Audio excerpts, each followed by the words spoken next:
How's it going, folks? Welcome back to part 3 of What If the Levelers Won the British Civil Wars. If you liked this video, be sure to leave a like afterwards and share it, as well as give me your feedback in the comments.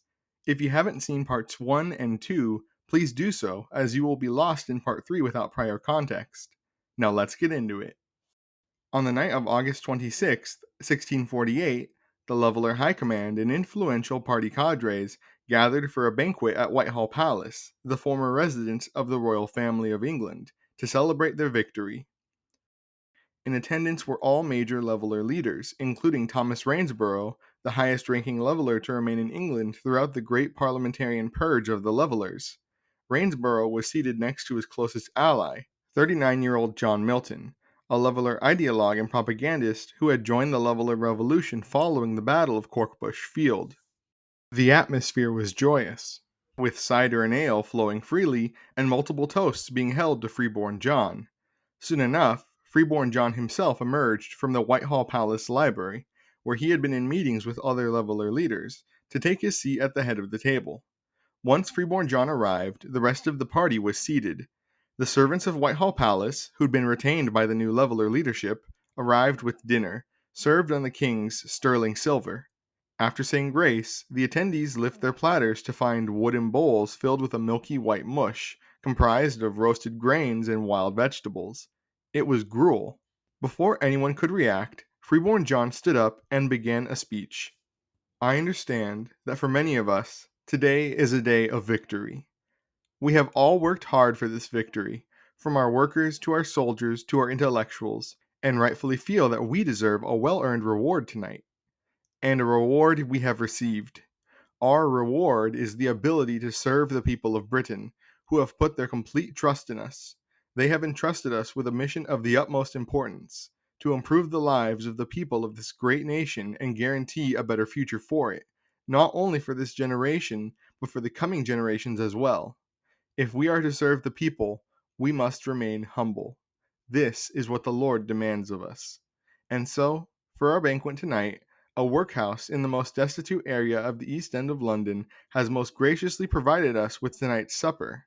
In return, I supplied them with a sum equal to the last payment made to a caterer by the former king, to ensure they would not cease their charitable work with this nation's poorest anytime soon.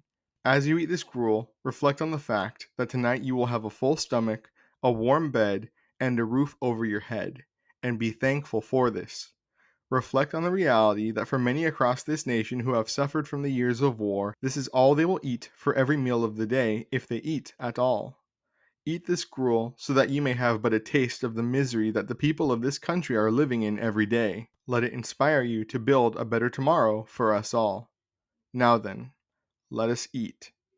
Word of the so-called Banquet of Gruel, the inaugural dinner of the British Republic, spread across Britain rapidly. With bated breath, the people of Britain surrendered themselves to the drastic changes that awaited their society and their country. In Lancashire, Cromwell's forces were rushing to evacuate as many as possible to the Massachusetts Bay Colony, but these efforts were crippled by the loss of their supply lines and lack of ships. By September 3rd, only a fraction of the parliamentarians had been evacuated, even though the entire army leadership and mercantile class were already well on their way to New England, including Cromwell and his entire family. On September 5th, 1648, the last ships departed from Massachusetts Bay Colony, with a total of 1,587 men, women, and children having been successfully evacuated. When the next ships the remaining parliamentarians had been promised would arrive in one day never did, the thousands of stranded parliamentarians realized that Cromwell had betrayed them. Panic consumed the refugees, who'd been led to believe that the Leveler Revolution was a harbinger of chaos, and many began planning to flee to other lands, such as France. Others returned home, while some even planned to defect to the Royalists. The parliamentarian cause was dead in Britain. On September 6th, 1648, the Royalist plan to invade England was finalized. In a desperate attempt to crush the Levelers and reverse the revolution, the invasion plan called for attacking England by quickly seizing Yorkshire and utilizing it as a forward operating base in hopes of fomenting a Royalist uprising. On September 15th, 1648, the Royalist invasion of England began as the Cavaliers and Engagers marched across the England-Scotland border. The northern parts of Yorkshire were quickly seized by the Royalists, as per the invasion plan. The Royalist invasion progressed smoothly in its opening days, with Royalist forces enjoying support from the pro-Royalist populace of Yorkshire.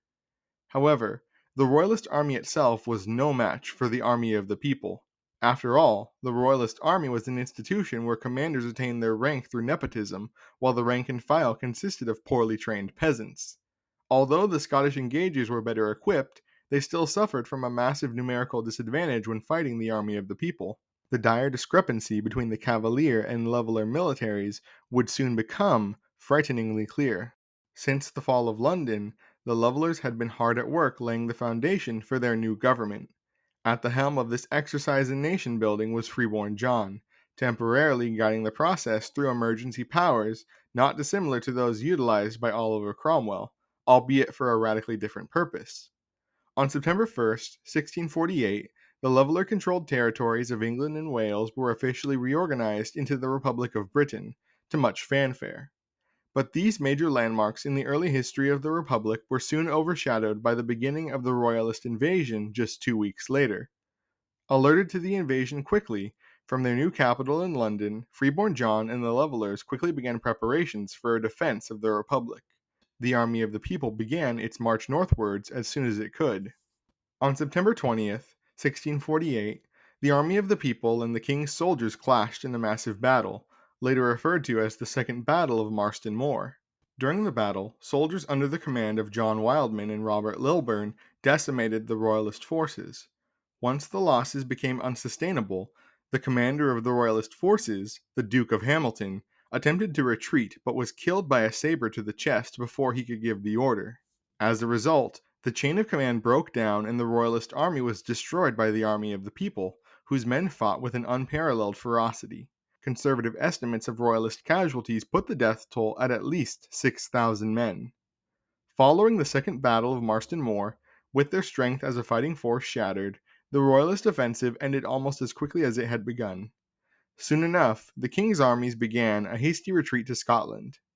The time had come to reunify Britain under the rule of the Republic, and Freeborn John ordered the army of the people to follow the Royalists into Scotland and crush the king's forces once and for all. The army of the people crossed the border into Scotland on September 25th, 1648. Soon after the Leveller invasion of Scotland began, it became apparent to the Republicans in London just how underprepared the Royalists were to defend Scotland. By September 30th, Dumfries had fallen under Republican control after minimal fighting. Following this bellwether, much of southern Scotland quickly fell under Leveller control. Now fully aware that his dreams of retaking the throne were impossible, and fearing retribution at the hands of the so-called Peasant Rebellion, King Charles I, along with his family and inner circle, quietly fled the Royalist temporary capital of Edinburgh under the cover of night on October 2nd, 1648. Arriving in Normandy on October 8th, 1648, the disgraceful escape from Edinburgh would mark the last time the royal family would set foot on British soil. With the flight of the royal family, the Royalists' last attempt to stop the Levellers from gaining total power over Britain collapses. On October 3rd, the city of Edinburgh awakens to find that the king had abandoned them. On October 5th, after a furious last stand by the engagers at Edinburgh, the city falls to the army of the people, with Robert Lilburne leading the army of the people into the city and raising the sea-green banner of the British Republic high over Edinburgh Castle. As Scotland comes under the control of the Republic, many across Britain breathe a sigh of relief at the reality that the war may soon be over at last. On October 9th, 1648, in exchange for general amnesty, the remnants of the Engager leadership surrendered to John Wildman at Dunbar, marking the definitive end to the war in Great Britain. All that remained now was to make peace with the Irish rebels and end the larger British civil wars. During October of 1648, London was a hectic place, rife with change and hope in the air. Freeborn John and the Levellers had begun taking the first steps towards remaking Britain according to their ideals. However, one final issue that remained to be resolved was that of the revolt in Ireland. While a pro-war faction, led by his brother Robert, wished to send the army of the people into Ireland and seize control of it, an anti-war faction, known as the Settlement Faction, led by Gerard Winstanley, wished to reach a negotiated settlement with the Irish rebels. After many days and nights of heated debate in the Palace of Whitehall, on October 25th, 1648, the new government announced its intent to make peace with the Irish rebels. Britain's new state news agency, The Moderate, elucidated the people of Britain on the government's rationale on its front page for October 26, 1648. Freeborn John believed that due to the large division between the people of Britain and those of Ireland, any union that incorporated the Irish would be bloody and held together by force. Freeborn John stated that in the new country the people of Britain would establish, this type of system would be inherently incompatible with a democratic government. While the Irish rebels had aided the king during the Civil War and initially revolted in his name, the king's government was gone and he and his family were in exile in France. While the Irish rebels had massacred English settlers in Portadown, further bloodshed would not rectify this atrocity, reasoned Freeborn John. The decision to seek peace with the Irish was very unpopular with many in Britain, and the backlash reached sufficient levels to cause concern among some in the government as to whether or not Freeborn John was really fit to lead. However, a narrow majority in Britain tentatively agreed with his rationale, and the desire for peace across the British Isles allowed Freeborn John to begin peace talks with the Irish, with a slim majority of the nation in support. Throughout this alternate British Civil War, events in Ireland had remained largely the same as in our timeline thus far. Torn apart by war, much like the rest of the British Isles, Ireland had been divided along lines of religion, with Catholic rebels fighting against Royalists, Scottish Covenanters, parliamentarians, and even each other amidst a confusing mess of shifting loyalties which had thus far defined the conflict.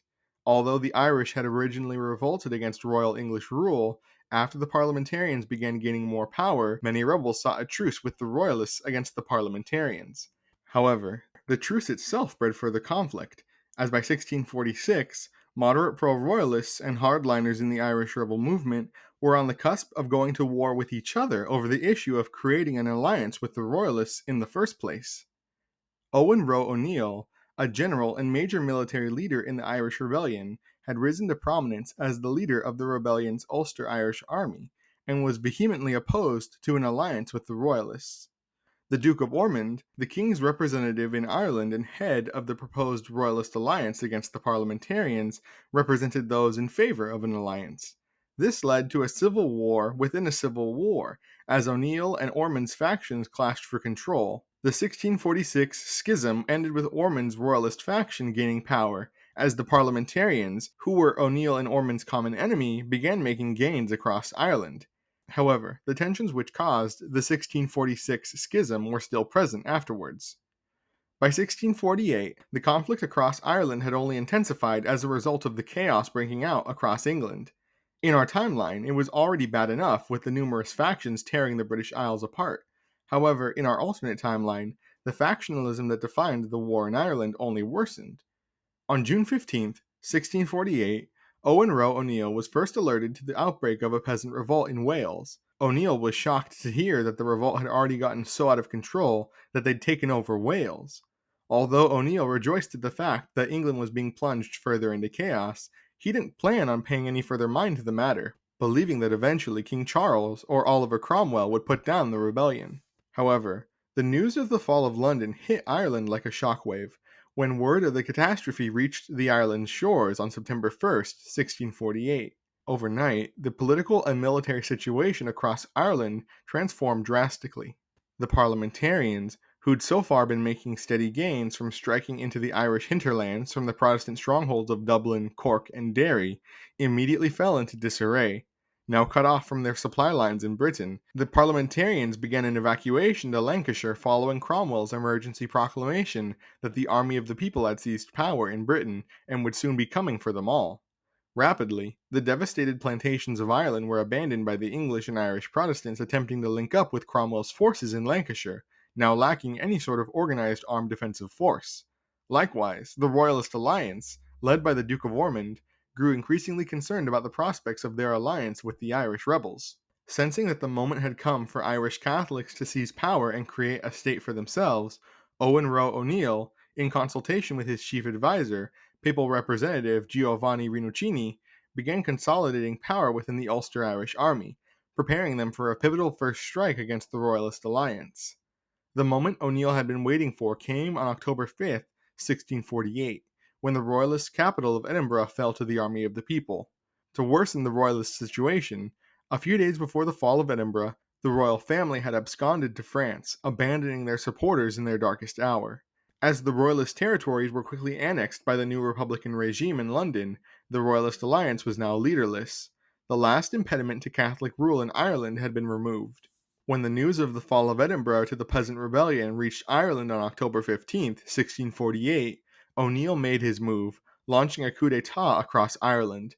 In the Irish capital of Kilkenny, soldiers under O'Neill's command apprehended the major leaders of the Royalist alliance and summarily executed them, with O'Neill himself partaking in the bloodshed. By the morning of October 16, 1648, Kilkenny had fallen silent as the streets ran red with blood, and O'Neill had emerged as the single most powerful individual in Ireland. With no support from Scotland, the Royalist alliance had not only suffered a decapitation strike, but also now had no allies, making them easy prey. Royalist soldiers defected to O'Neill's army in droves, leading to the definitive end of the Royalist alliance in Ireland. On October 17, 1648, O'Neill launched a conquest of Ireland, which would turn out to be a brief affair. Working as the only major power now left in Ireland, O'Neill enjoyed popular support from the people in his stated quest to create a Catholic ethno-state in Ireland free from English influence. On November 1st, 1648, with no other power left to oppose him, Dublin, the last city in Ireland resisting O'Neill, fell to his army. After the fall of Dublin, Owen Roe O'Neill, with the support of his clan, the Vatican, and the Irish army, declared himself to be the High King of Ireland, taking the name King Owen I.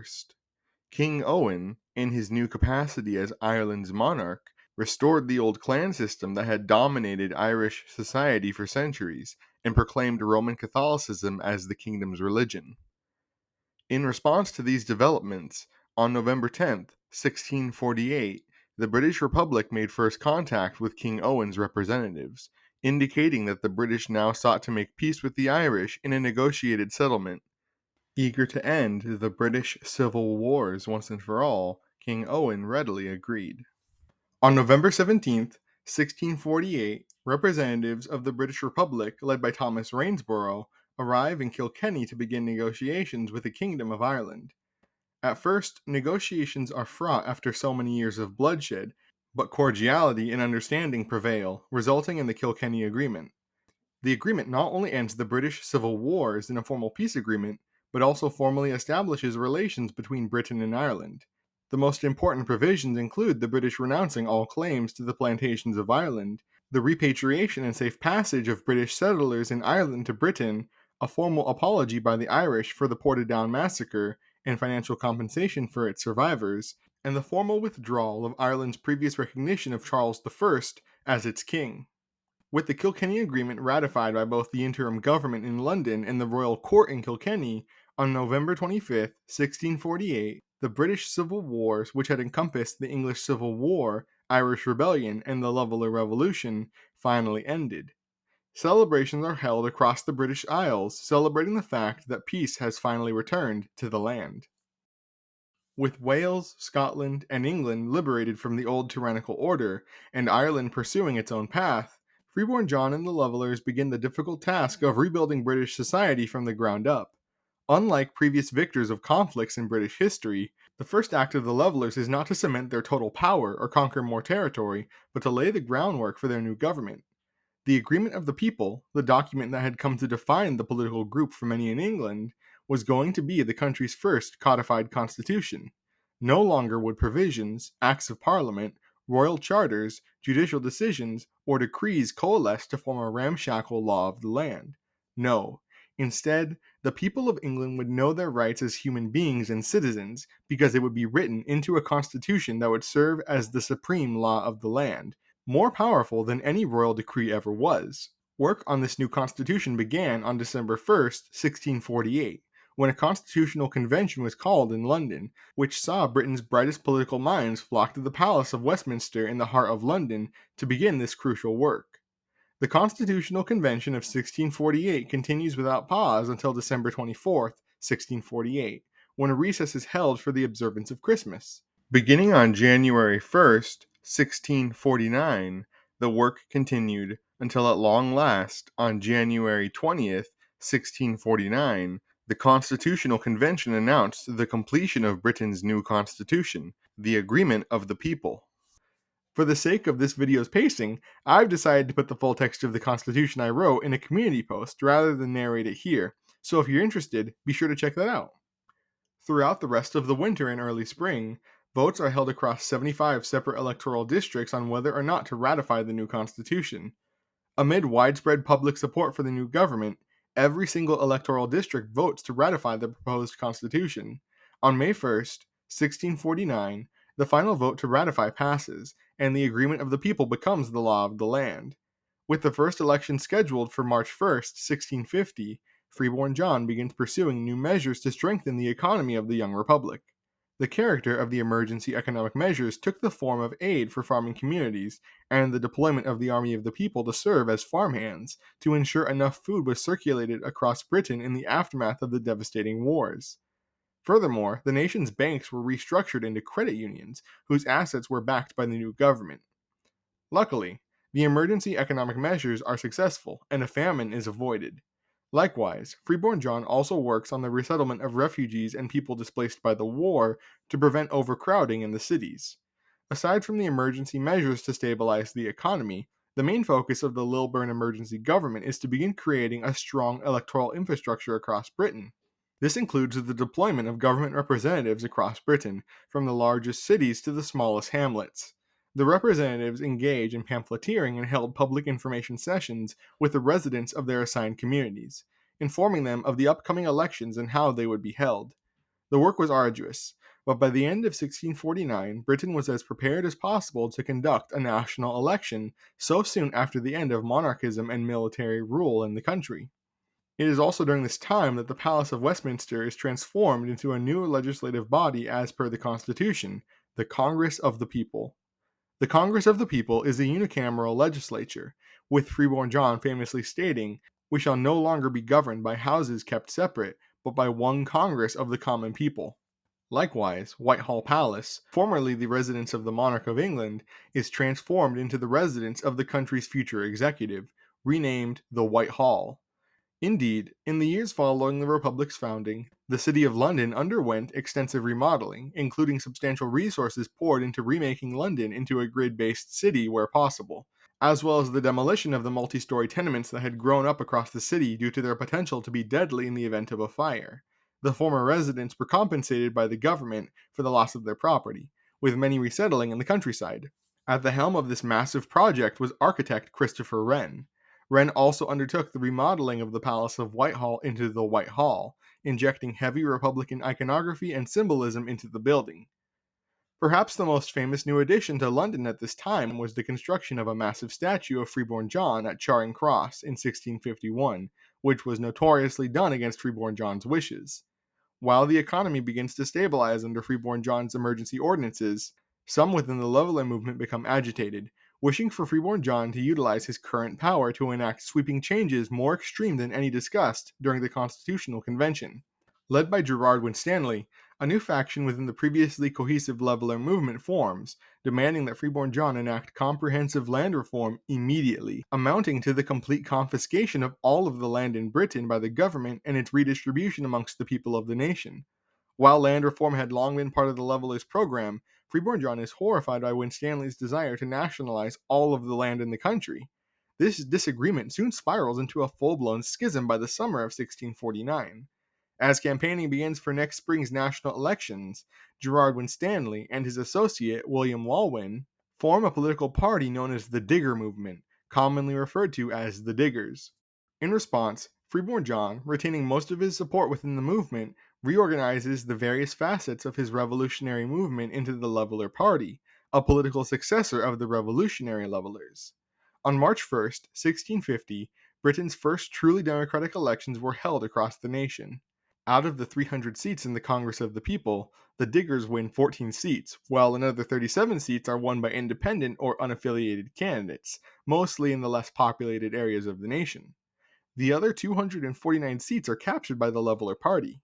The election for the position of president is contested by two major candidates, Freeborn John Lilburne and Gerard Winstanley. With 81% of the vote, Freeborn John is swept to power in a landslide against Winstanley, who concedes defeat to Lilburne in a special meeting at the Supreme Congress of the People the week after the election. On May 1st, 1650, John Lilburne was officially sworn in as the first president of the British Republic before a crowd of thousands in London. Lilburne's cabinet includes Richard Overton as Speaker of the Supreme Congress of the People, Thomas Rainsborough as Secretary of State, his brother, Colonel Robert Lilburne, as Secretary of War, William Petty as Secretary of the Treasury, and John Thurlow as Head of Intelligence. Across Europe, Lilburne's ascension to power by popular vote is a horrific spectacle for many. An individual of common birth had ascended to the position of leader of their nation. Some nations, such as the Tsardom of Russia, broke off all diplomatic relations with the British Republic, refusing to recognize a republic and instead recognizing the exiled King Charles I as the rightful head of state of Britain. Other nations, such as the Dutch Republic, are much more amiable to the new government in Britain, hoping to give Lilburne a chance provided he keeps a check on the radicals in Congress. Starting on the day of his inauguration, Freeborn John begins his tenure as president with a mission to reshape Britain from the ground up. The fact that his Leveler Party controls Congress and the military is fully loyal to him grants him a large mandate to set precedents in governance. Firstly, Freeborn John focuses on improving literacy rates nationwide. Following a vote in Congress, on May 15, 1650, President Lilburne signs into law the Education Act of 1650. Under the Lilburne administration, a national Department of Education is created with the intent of creating a school to serve every community in Britain. When asked later in life why his first act as president was creating a national school system, Lilburne elaborated on his motivations, saying that, at the time, just after the Revolution, many became content that our victory was absolute and incapable of being undone. But I saw through this illusion. Our Republic of the People could not be held together by the army alone, nor by our institutions with their laws and policies. Most of all, it could not be held together by a single man, by myself. Leaders die, laws are overturned, and armies are destroyed. No. The only way to secure our nation's permanent independence and freedom was to empower the people themselves, for a nation can only be held together by the faith of its people. If the people were empowered to understand the world around them and understand if their government was acting for or against their interests, then they could utilize their democratic power to ensure perpetual good governance. And so, even if the old tyranny or another foreign power crushed our armies, our institutions, and our leaders, they could not succeed. They could not succeed, for the people would see through their lies and make the act of oppressing them impossible. Because at the end of the day, the army, the flag, myself, we are not the British Republic. The British Republic is the people themselves, from Cornwall to the Scottish Highlands. Lilburne's gambit on education pays off, mainly due to the fact that in the new Republican government, individuals attain power not through their title or status, but through their merits. The newly formed Department of Education, with adequate government funding, broke ground on its first common school on June 1st, 1650. And this first school is only the first of thousands of institutions created by the Department of Education. Designed to serve citizens aged 10 to 21, the schools of the people are an important backbone for the Republic's future successes. Decried by the exiled royalists and parliamentarians as indoctrination, the schools, which managed to attain their enrollment goals by offering free lunch, instilled within the first generation of students the values of civic participation, republicanism, and patriotism for the British Republic. The curriculum is developed in consultation with Britain's finest minds, including a mathematics curriculum for children designed by John Pell, a civics curriculum designed by Secretary of State Thomas Rainsborough, and a literature curriculum written by an enthusiastic supporter of the new government, poet John Milton. As a result of this, throughout the 1650s, an entire generation of British citizens came of age as staunch, perhaps some might even say extreme, Republicans, fiercely devoted to the British Republic and enjoying the ability to read, write, and perform basic mathematics. For the first time since Wat Tyler's rebellion, the people of Britain had a common man advocating for them. Under Freeborn John, the people were empowered to make their own decisions regarding how they were to be governed. In an era of European kings and despots, the British Republic represented a shining city on the hill for Europe, showing the people of the European continent that there was another way to govern. With each passing year, as the dust of the British Civil Wars begins to settle, the Republic only grows stronger and stronger, in contrast to our timeline's Cromwellian protectorate, which only weakened as time went on. The remnants of the royalist movement begin to wither across Britain as the Supreme Congress of the People begins to improve the lives of every citizen across the nation. With good and godly governance being achieved, few see the point in having a potentially tyrannical king ever retake the throne in London.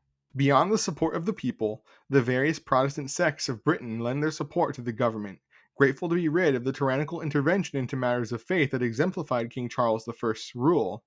Likewise, the government's legitimacy is bolstered by the fact that its core message of freeborn rights is derived from the Bible, allowing the government to trace their legitimacy to God and Christ, without directly claiming endorsement from them as King Charles had. Beyond the churches, the Army and the Navy also strongly support the government, allowing them to exercise the power of the state to maintain order and enforce their laws. A major factor in Army support for the new government is the fact that every veteran who joined the Army of the People was awarded their due back pay for their service during the British Civil Wars. Furthermore, as the 1650s continued, conscious of the need for national security, the Lilburne administration was able to secure an indefinite stream of funding to improve the British Army and Navy, always vigilant that exiled rulers or European powers wishing to snuff out the revolution may try to invade them. A major component of the British naval modernization is the General of the People's Fleet, General Robert Blake, a British naval officer who had defected to the Army of the People from the Parliamentarians in 1648.